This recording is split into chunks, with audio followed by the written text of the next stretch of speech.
And initially, I think there was this questioning of why. I mean, the day after 9/11, I had to teach 4 classes of world history to American students who were stunned and were asking why.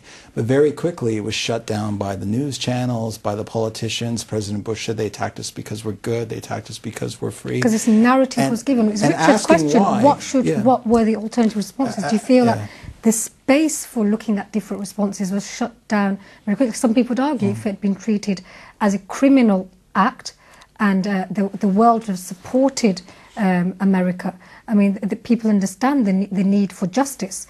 So if these people have been treated as criminals, but whole countries have not been demonised, because it's not like the Nazis. It was not one country attacking other countries. In fact, out of all the people accused of the 9/11 attack, there wasn't one single one from Afghanistan. And if people who supported the attacks were living in Afghanistan, how does that still justify attacking the whole of Afghanistan? Same way the 7/7 bombers who came from Leeds. You know, nobody in this country would say we should bomb the city of Leeds. What would be your response? You know, why was it not treated as a criminal act, a horrendous criminal act? And in that way, you'd have had the world united in that response and not polarised in the way it has become. Well, I think you say it wasn't a country. Well, it was in effect a country. It was a country that was ruled by the Taliban, that was allowing and actually facilitating and encouraging people like Al-Qaeda and other groups to set up training camps and bases of operations in their country. So would you contradict they were given the opportunity they were given the opportunity to give up bin Laden and refused to do so. Well, that's the point. Robert Grenadier, the CIA chief of staff in Pakistan at the time of 2011, has said the Taliban offered up Osama bin Laden, but America refused.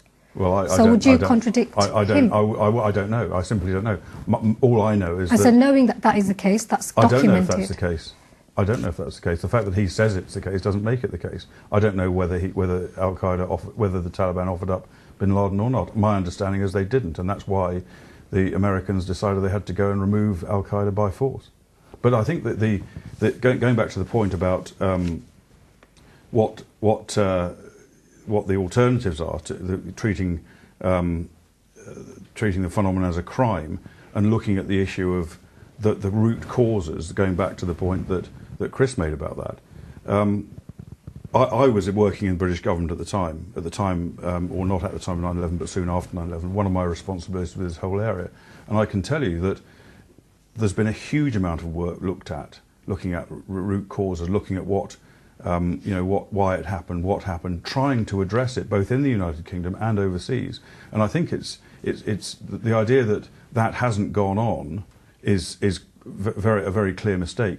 But also, it's not in its own, looking at root causes is not necessarily a way of addressing an immediate problem.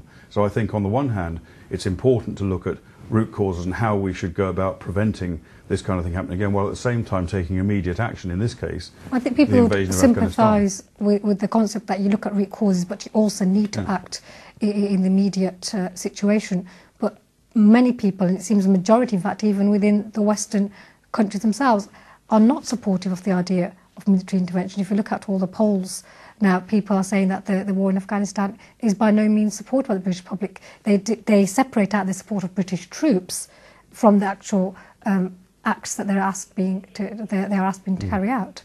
And how does that make you feel as somebody who has had this difficult task, I suppose, of commanding troops, knowing that the British public themselves had very severe questions about it, were not particularly comfortable, whatever the political establishment was saying in public? It doesn't make it easy, and I can understand. I mean, I'm not saying that my view is the one that everyone else has to follow. I can understand that people have other views, and I can understand why the British public would be so opposed, particularly to Iraq. And it was very uncomfortable, I think, for soldiers. I served in Iraq myself, very uncomfortable soldiers serving in Iraq, seeing how the war was going and knowing what the feeling of people back home was, and the same is true to a much lesser extent in Afghanistan. But I do think we've made some terrible mistakes. As I said earlier on, my view is the principles of what we did were right, but the way they were executed, I think, in many cases were wrong. And there's two classic examples of that. One of which is the failure to plan properly for the post-invasion situation in Iraq, which was, in my view, criminally negligent. And the second is the failure to properly prosecute the campaign in Afghanistan. We took our eye off the ball from Afghanistan, focused more on Iraq, and allowed the Taliban that we've been trying to keep out of Afghanistan to come back in. And I think all of that adds up to some very, very bad decision making. So I think the principle is right, but the execution has been wrong in many cases. I'll give the final word to Sapna. I mean, we have the luxury here in our democratic space to discuss what options are and what they may not be. But of course, the people on the receiving end of this didn't have a choice, and you're representing many of the people who've been directly affected by this. What's been your experience? Just to give a glimpse to our viewers, what process have you been through when it comes to dealing with these cases?